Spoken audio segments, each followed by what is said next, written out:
ద్వితీయోపదేశకాండము 8వ అధ్యాయము.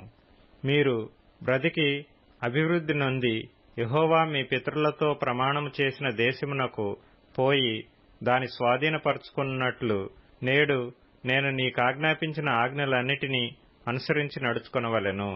మరియు నీవు ఆయన ఆజ్ఞలను గైకొందువో లేదో నిన్ను శోధించి నీ హృదయములోనున్నది తెలుసుకొనుటకు నిన్ను అణచు నిమిత్తమును అరణ్యములో ఈ 40 సంవత్సరములు నీ దేవుడైన యెహోవా నిన్ను నడిపించిన మార్గమంతటినీ జ్ఞాపకము చేసుకొనుము.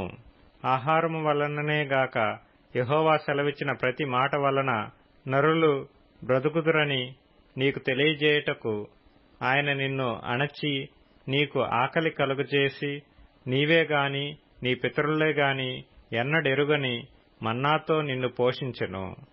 ఈ 40 సంవత్సరములు నీవు వేసుకొనిన బట్టలు పాతగిలలేదు, నీ కాలు వాయలేదు. ఒకడు తన కుమారుని ఎట్లు శిక్షించెనో అట్లే నీ దేవుడైన యెహోవా నిన్ను శిక్షించువాడని నీవు తెలుసుకొని ఆయన మార్గములలో నడుచుకొనున్నట్లును ఆయనకు భయపడునట్లును నీ దేవుడైన యెహోవా ఆజ్ఞలను గైకొనవలెను. నీ దేవుడైన యెహోవా నిన్ను మంచి దేశములో ప్రవేశపెట్టును. అది నీటి వాగులను లోయలలో నుండియు కొండలలో నుండియు పారు ఊటలను అగాధ జలములను గల దేశము. అది గోధుమలు, యవలు, ద్రాక్ష చెట్లు, అంజూరపు చెట్లు, దానిమ్మ పండ్లును గల దేశము. ఒలీవ నూనెయు తేనెయు గల దేశము. కరువు అనుకొనకుండా నీవు ఆహారము తిను దేశము. అందులో నీకు ఏ లోపముండదు. అది ఇనుపరాళ్లు గల దేశము. దాని కొండలలో నీవు రాగి త్రవ్వి తీయవచ్చును.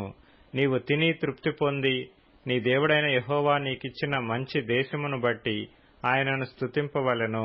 నేడు నేను నీకాజ్ఞాపించు ఆయన ఆజ్ఞలను, విధులను, కట్టడలను నీవు అనుసరింపక నీ దేవుడైన యెహోవాను మరచి కడుపార తిని మంచి ఇండ్లు కట్టించుకొని వాటిలో నివసింపగా నీ పశువులు నీ గొర్రె మేకలను వృద్ధి అయి నీకు వెండి బంగారములు విస్తరించి నీకు కలిగినదంతయు వర్ధిల్లినప్పుడు నీ మనస్సు మదించి దాసుల గృహమైన ఐగుప్తు దేశములో నుండి నిన్ను రప్పించిన నీ దేవుడైన యెహోవాను మరచదవేమో. తాపకరమైన పాములను తేళ్లును కలిగి ఎడారి అయి నీళ్లు లేని భయంకరమైన ఆ గొప్ప అరణ్యములో ఆయన నిన్ను నడిపించెను. రాతి బండ నుండి నీకు నీళ్లు తెప్పించెను. తుదకు నీకు మేలు చేయవలెనని నిన్ను అణచుటకును శోధించుటకును నీ పితరులు ఎరుగని మన్నాతో అరణ్యమున నిన్ను పోషించెను. అయితే మీరు మా సామర్థ్యము మా బాహుబలము ఇంత భాగ్యము మాకు కలుగజేసినని అనుకొందురేమో. కాగా నీ దేవుడైన యెహోవాను జ్ఞాపకము చేసుకొనవలెను.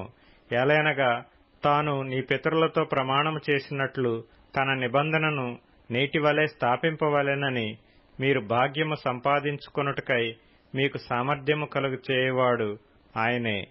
నీవు ఏమాత్రమైనను నీ దేవుడైన యెహోవాను మరచి ఇతర దేవతలను అనుసరించి పూజించి నమస్కరించిన ఎడల మీరు నిశ్చయముగా నశించిపోదురని నేడు మిమ్మును గూర్చి నేను సాక్ష్యము పలికియున్నాను.